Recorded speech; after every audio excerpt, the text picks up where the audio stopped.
Bonjour, je suis heureux de vous retrouver sur les petites vidéos comme ça, sans thème, sans série. Et j'ai envie de vous parler d'une chose qui me tient à cœur ce matin. Ce matin, il est 11 heures aujourd'hui pour moi. Là, on est lundi 2 décembre. Je ne sais pas quand sera publiée la vidéo, mais plus tard, comme d'habitude. Et eh bien, j'ai eu une série de discussions là ces derniers jours avec différentes personnes fort intéressantes et j'ai envie de dire et de vous dire, vous là qui êtes en train d'écouter, euh, nous en matière de spiritualité, j'ai envie de dire que tout a été dit et écrit déjà par de multiples maîtres dans de multiples civilisations. Grâce au réseau internet, on peut trouver énormément de choses. Je m'applique à faire des vidéos courtes, alors que ce sont des sujets vastes. Pourquoi?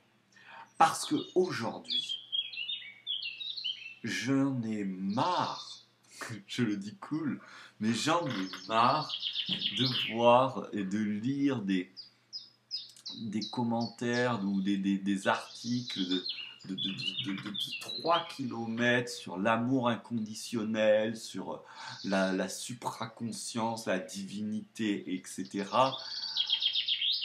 Mais de ne pas sentir que ceci est incarné, c'est-à-dire rentrer dans la chair, métabolisé, complètement intégré au niveau métabolique, c'est-à-dire à tous les niveaux de la vie, que nous soyons des êtres spirituels, pas simplement par la parole, mais vraiment complètement par tout notre être, nos attitudes, mais aussi parce qu'on émane. Aujourd'hui, je crois qu'il est nécessaire, si vous aimez ou si vous vous intéressez à la spiritualité, que vous comprenez que c'est un chemin d'amour, un chemin de vie, de vivant. Et pour reprendre les mots de Thierry Casasnovas, qui utilise d'autres mots, mais dont je suis complètement en accord avec la manière qu'il véhicule ses messages, c'est un chemin de régénérescence et de naissance, de renaissance au niveau cellulaire, mais au niveau émotionnel, psychique. La démarche spirituelle telle que je l'entends est une démarche de développement pour moi de l'être, de la vie en soi. Je dis souvent développement énergétique, mais encore c'est dire développement énergétique pour trop de personnes, c'est parler, oui, moi je fais du Reiki, je peux poser les mains sur ma voisine, elle avait mal, elle a plus mal. C'est bien, c'est très bien. Mais vous là, qui posez les mains sur les autres, est-ce que vous êtes votre propre guérisseur? Est-ce que vous avez réussi, vous avez trouvé la clé qui permet que vous êtes votre propre guérisseur? Mieux encore qu'être votre propre guérisseur. Mieux encore que d'être dans le processus d'auto-guérison. Est-ce que vous passez le pas d'être dans la santé illimitée, dans cette victoire exceptionnelle qui est la possibilité d'accueillir la vie d'une telle manière que nous ne sommes plus dans la survie, ce qui sous-entend dans la prédation, dans la consommation, dans la peur, dans la fausse croyance que nous avons besoin de ceci, besoin de cela, besoin... Tant que nous ne pouvons pas faire autrement, ce sont des réalités aussi vraies que la table que je viens de cogner est dure. Mais ces réalités peuvent se dissoudre. Et c'est pas en disant « Oh mon Dieu, puisque toute ma vie change, vous couchez, le lendemain matin, tout a changé. » Non, il faut s'engager. Pas s'engager, prendre un drapeau, aller dans la rue. Il faut s'engager envers soi-même, se regarder dans la glace et se dire « Aujourd'hui, je m'engage. » Et puis si on s'arrête, quand au lieu de se culpabiliser, quand on reprend, on se re-regarde dans la glace, on dit J'ai la sensation d'avoir échoué parce que j'ai arrêté, mais je n'ai pas échoué, car je me relève et je m'engage à nouveau. Vous n'allez pas faire voler en éclats 200 000 ans de fonctionnement. Il va vous falloir un temps. Mais si vous osez passer le pas, ça va être rapide. Rapide. J'insiste sur rapide. Pourquoi?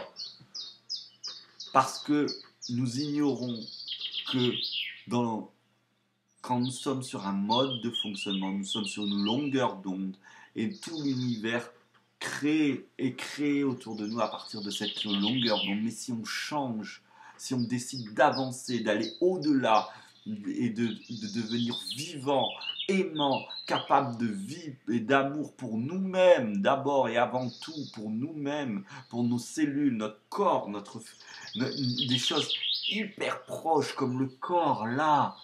Oui, qu'est-ce que je lui donne à manger? Qu'est-ce que je fais quand je me douche? Est-ce que je me douche en me secouant ou est-ce que je prends le temps d'être bon avec moi-même, d'être doux avec ce corps? Est-ce que je prends le temps d'être avec la vie, avec l'instant présent, où que je sois? Est-ce que je prends le temps de parler, de communiquer avec les gens que j'aime? Combien de fois je suis en couple, j'ai une vie comme vous tous, comme beaucoup.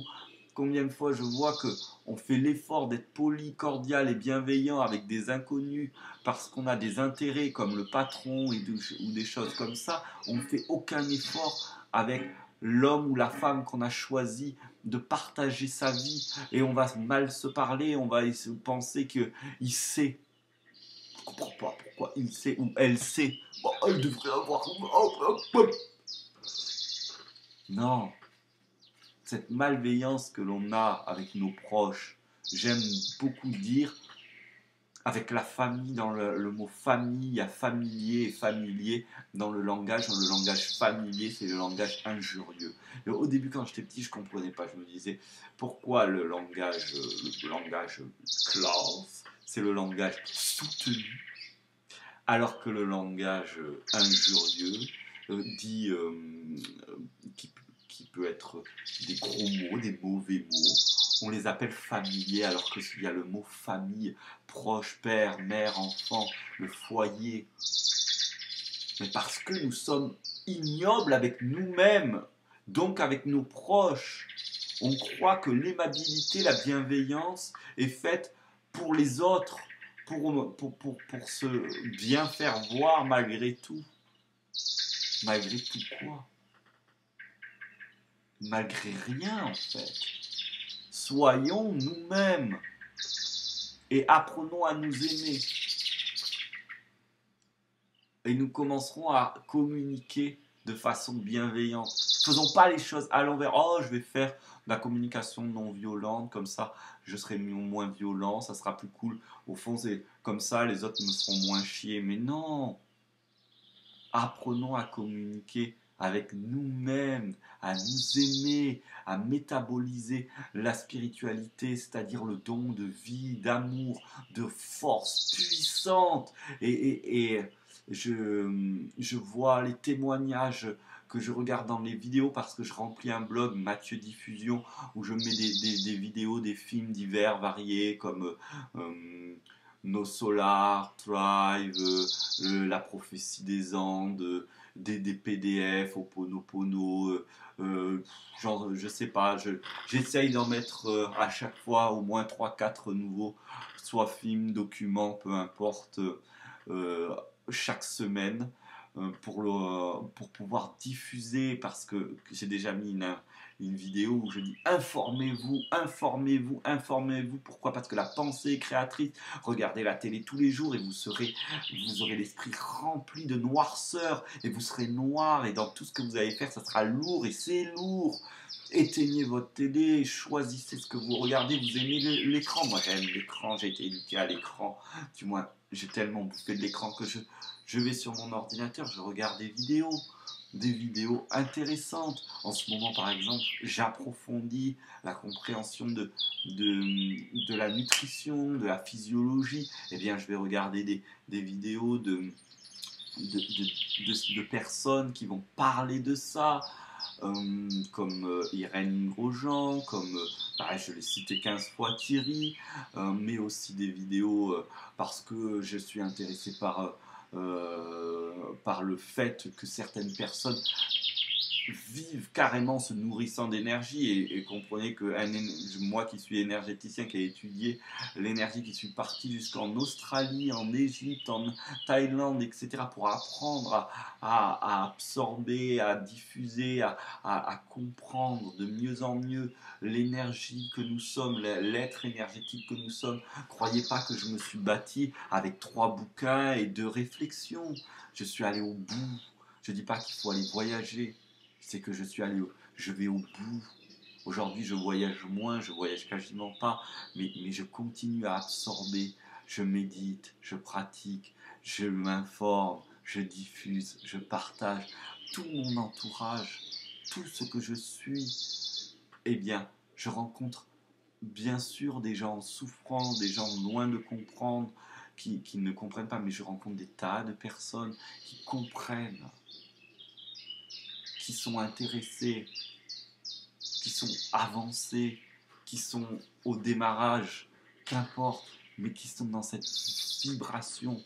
Et je m'aperçois que quand je regarde, je lève les yeux parce que je vois là, en face là, les arbres, euh, la nature, là c'est le froid, l'hiver, il y a encore des feuilles vertes, pourtant en même temps elles jaunissent, il y a déjà le sol qui est tapis de feuilles marron, c'est la vie, c'est même ça, même quand dans le processus d'hivernage où tout semble s'éteindre, mais ça s'éteint pour redémarrer.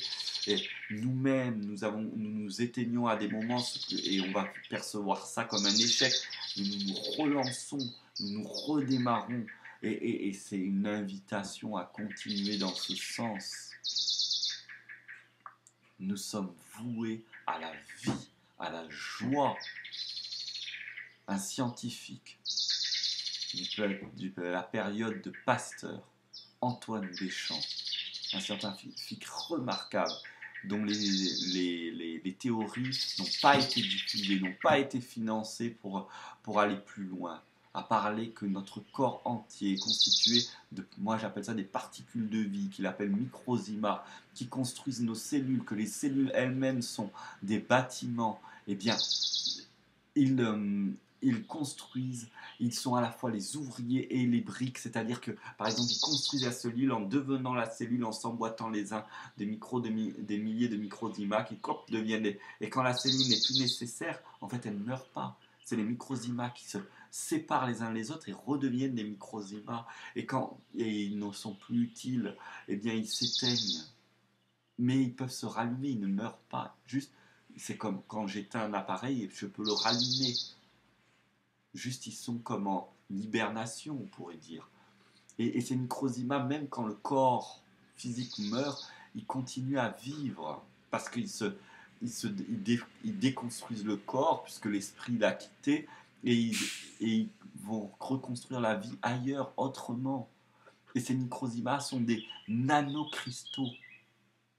À tous les lithothérapeutes, je vous dis, nous sommes construits de millions, de milliards et de milliards et des milliards de nanocristaux, remplis d'informations dans chaque particule de vie. Il y a toutes les informations de l'univers. Et même si l'humain vit depuis 200 000 ans ou 2 milliards d'années, admettons que l'humanité est née il y a 6 milliards d'années, c'est quoi face à la vie de la Terre, à la vie de l'univers et dans cette nanoparticule, et nous en avons des milliards, toute l'information de l'univers est là-dedans. Nous sommes du cristal, du minéral organisé. C'est ça la théorie d'Antoine Béchamp. Eh bien, je ne voulais pas du tout dire tout ça sur Antoine Béchamp, sur sa théorie, je voulais juste dire une phrase qui explique, c'est que la vie n'est pas en proie à la mort, la vie est en proie à la vie. C'est une promesse, comme dirait Thierry Casasnovas, une promesse de régénération. C'est possible. Il y en a, mais il faut y aller. Il faut y aller. Moi, je suis énergéticien, accompagnateur spirituel, accompagnateur de vie. C'est mon créneau, je fonce là-dedans.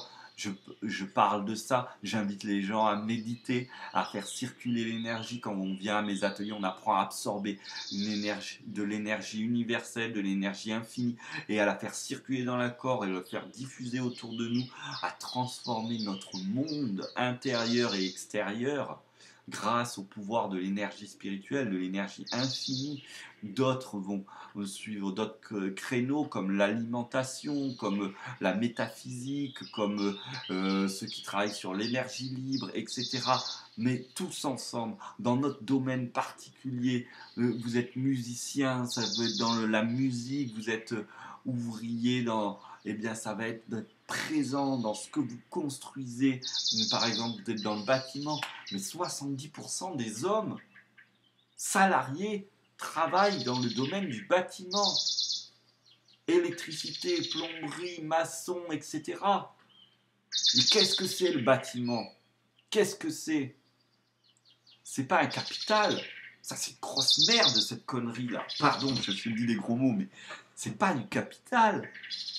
Les bâtiments, c'est nos foyers. Qu'est-ce que c'est le foyer? Le foyer, c'est le feu. C'est là où on s'assemble, on se rassemble ensemble autour du feu, de l'esprit.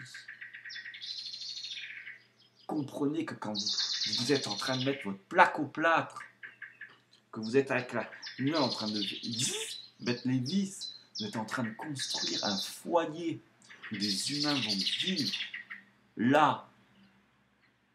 Pourquoi on est habitué au foyer, ce lieu de sécurité intérieure, extérieure, qui rappelle la sécurité intérieure? Prendre conscience de ça, c'est changer tout.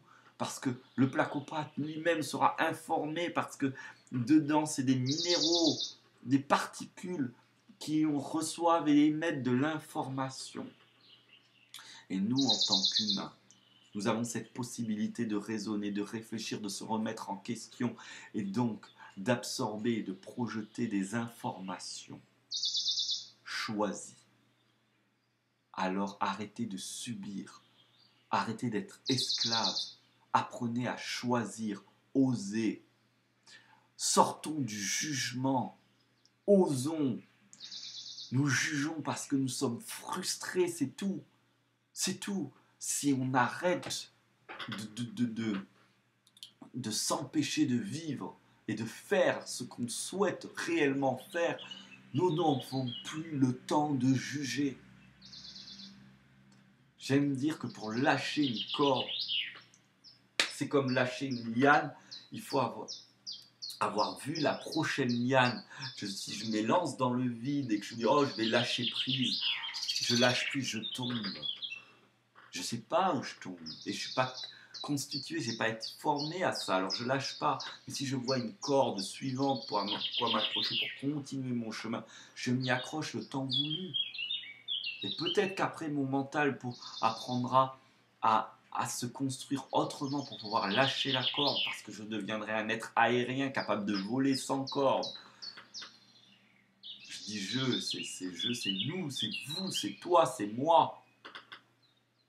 Commençons par le commencement. Le commencement, c'est le premier pas. C'est soi. D'abord soi, puis ses proches, les intimes, la famille si on a une famille de cœur ou la famille de chair. Quand soi et la famille c'est fait, le reste ça se fait tout seul.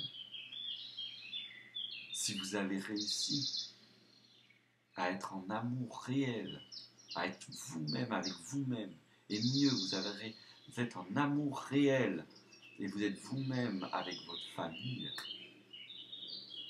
mon Dieu, il n'y a pas grand-chose à faire pour changer le monde après. Je dis vous, mais je me parle à moi aussi. Alors, je voulais faire une petite vidéo. Mais là, ça fait trop longtemps que je fais des vidéos à thème, série, et je pars dans tous les sens. Mais mon Dieu, j'arrête pas de le dire, mon Dieu, peut-être parce que j'ai envie d'appeler quelque chose de plus grand, de plus fort en vous, en moi, en nous tous. Nous sommes ensemble. Mais combien on voit de vidéos depuis que je diffuse de l'information. J'ai de l'information arrivée de partout. Des centaines et des milliers de gens diffusent, mais ça ne suffit pas. Alors, il faut diffuser encore plus. On le dira jamais assez, chacun dans son domaine, dans sa manière de faire, dans son élan. Il y en a, c'est par le sport, il y en a, c'est par d'autres choses, il y en a que c'est par l'amour de la nature, la cueillette et tout ça. Mais je ne vous dis pas qu'il faut retourner à la préhistoire. D'abord, on n'y connaît rien à la préhistoire. Les historiens parlent de la préhistoire, mais ils n'y connaissent rien. Ce que j'ai envie de dire, c'est qu'il faut retourner simplement à soi, à la vie pure. Quand on comprend que la vie n'est pas agressive, la vie est bonne et généreuse. Et il y en a qui me diront, oui, moi j'ai voulu croire ça, et j'ai vu qu'il y avait des mauvais esprits, ou j'ai vu qu'on pouvait... Mais c'est une construction mentale. Et ces constructions mentales, elles dépendent de quoi? Elles dépendent du flux d'existence. On n'est pas né pour se prendre la tête. On est né pour apprécier. Quand je me balade et que je vois la nature, elle est trop belle pour ne pas être appréciée. Quand j'ai cessé d'avoir peur des insectes, je me suis aperçu qu'un cafard c'est beau. C'est un marron luisant, c'est magnifique. Une araignée, toutes les sortes d'araignées, les toiles d'araignées qu'ils font, c'est beau. Je parle volontairement des animaux qui ont tendance à effrayer et qu'on ne regarde pas pour de vrai. J'ai quelqu'un que je connais, quelqu'un de proche qui n'avait jamais avait l'habitude d'avoir peur des abeilles. Et du coup, à chaque fois qu'une abeille s'approchait, fermait les yeux. Et puis, on a beaucoup partagé. Et cette personne, elle prend sur soi et elle essaye d'inspirer, respirer. Et du coup, elle ouvre les yeux. Et récemment, cette personne, elle dit, oh, mais j'ai vu une abeille avec des poils. Et peut-être que c'était une reine. Et on était et quand on a entendu ça, je dis on parce qu'il y avait un autre ami qui a entendu ça. On a ri parce que toutes les abeilles sont velues. Mais cette image prouve qu'à cause de nos peurs et de nos croyances, on ne connaît pas la réalité. On ne connaît pas le monde. On ne se donne pas la possibilité de savoir qui on est. On ne se donne pas la possibilité d'avoir confiance en la vie, confiance en la réalité. On va écouter des médecins qui sont eux-mêmes ont écouté des profs, qui eux-mêmes ont écouté des messieurs qui ont dit que, bien sûr, je vous dis de vous informer, mais informez-vous et écoutez, oui, mais confrontez à la réalité. Ça fonctionne pour vous, ok, ça fonctionne pas, ok, ça fonctionne pas. N'appliquez pas, ne faites pas appliquer une théorie que vous n'avez pas vous-même expérimentée. Réellement. Moi, en tout cas, je m'attelle à ça. Si je parle d'une chose, c'est que je l'ai expérimenté ou je suis en train de l'expérimenter et que j'ai commencé avec suffisamment de temps pour en voir l'efficacité. Je vous remercie pour cette écoute. C'est une vidéo bien plus longue que j'aurais prévu. Mais